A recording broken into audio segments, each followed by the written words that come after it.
I wanted to start by helping us all unite around a common goal. As Mary mentioned, I think I don't have to tell you guys that the times right now are pretty tough.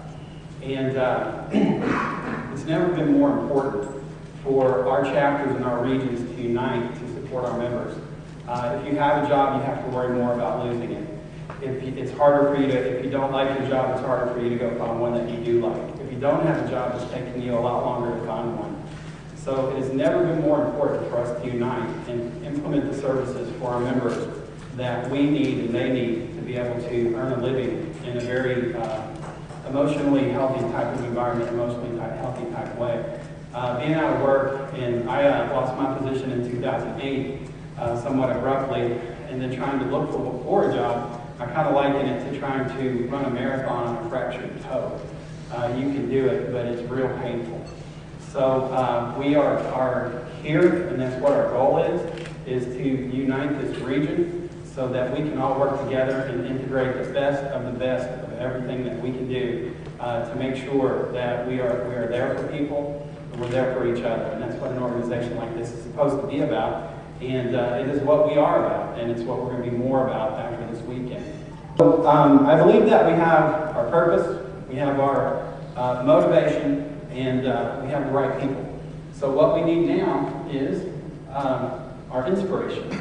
And whenever I think of strategy, I always think of this particular scene in When We Were Kings. I got to warn you that the video quality is not that good, but before you think that, because I pointed my video camera at my television and recorded this, I'm going to get us all in jail. We did work with the motion picture licensing industry, and we are licensed to show this today. But it's about a 12 to 15 minute clip in the movie, and I needed to reduce it down to 6 or 8 minutes so that Neelan would still have 90 seconds after he's here. Anybody know where Neelan is? Okay, so this is Muhammad Ali coming out, and he's in Zaire. And so we're going to be real quiet to listen to Norman Mailer because you got to listen to him tell this story. So what he just said was the scene in his Muhammad Ali's dressing room was very depressing because everybody in that room, you can imagine how much they love Muhammad Ali, and they thought he was going to get injured, so everybody was down. And so Muhammad Ali stands up and he starts talking to his trainer. And what am I going to do? I'm going to dance. I'm going to dance and dance. And that man won't know what to do. He's going to be bewildered. And so Ali gets everybody all pumped up where it really gets exciting. And to recap what Norman Mailer just said there, is that when Muhammad Ali said he was going to dance, that means he's going to have a strategy of moving backwards and punching. But that's not what he did. He didn't do that. He came straight at George Foreman. And so Foreman had trained for months to cut off the ring for somebody that was kind of like a retreating fighter. So strategy one, he comes out and he takes it to Foreman. Not only does he take it to Foreman, but what Mailer was saying is he's a right lead like this, which opens you up to this tremendous right of the other boxer. And Ali had a strategy of trying to knock George Foreman out in the first round. And can you imagine how much courage he had to do that? So he's opening himself up, and so he does all this, but as Mailer says here, he didn't knock George Foreman down, and he didn't knock him out. He just made him really mad. And so now let's go ahead and roll the next one. So what Mailer said there was that when Ali was looking across at George Foreman, he said he faced his worst nightmare in the ring.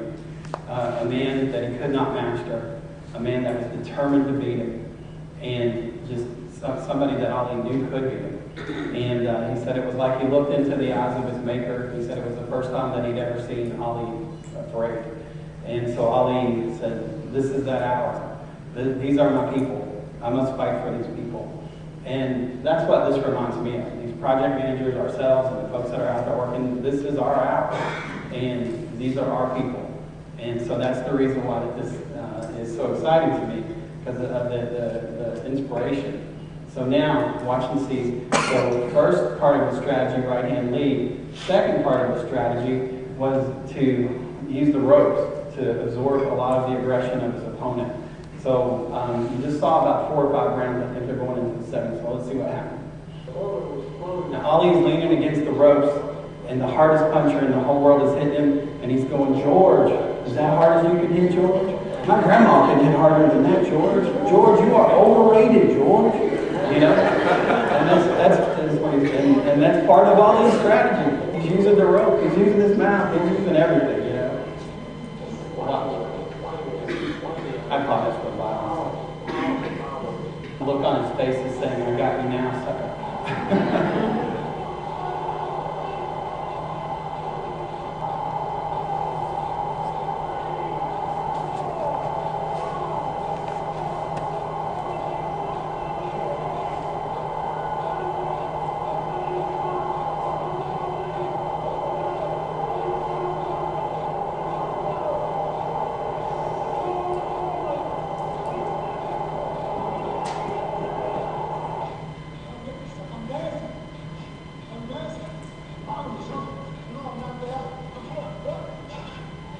Okay, so I think you guys get this, right? You get it? And this is that moment, this is that hour where we're going to come together, we're going to do this, and we're going to make this the greatest region in PMI of all time.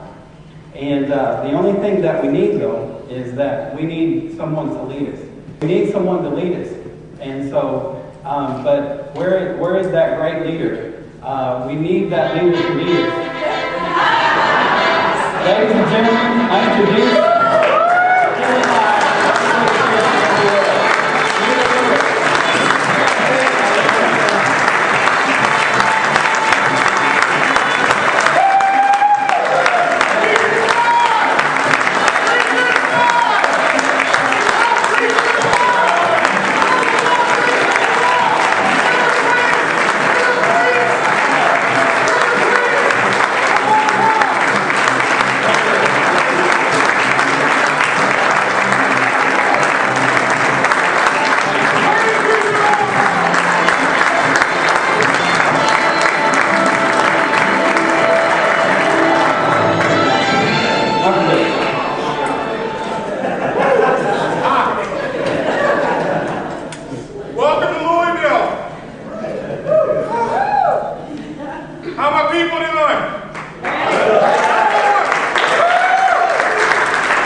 years ago. I wasn't breathing, but man. Anyway, welcome to Louisville.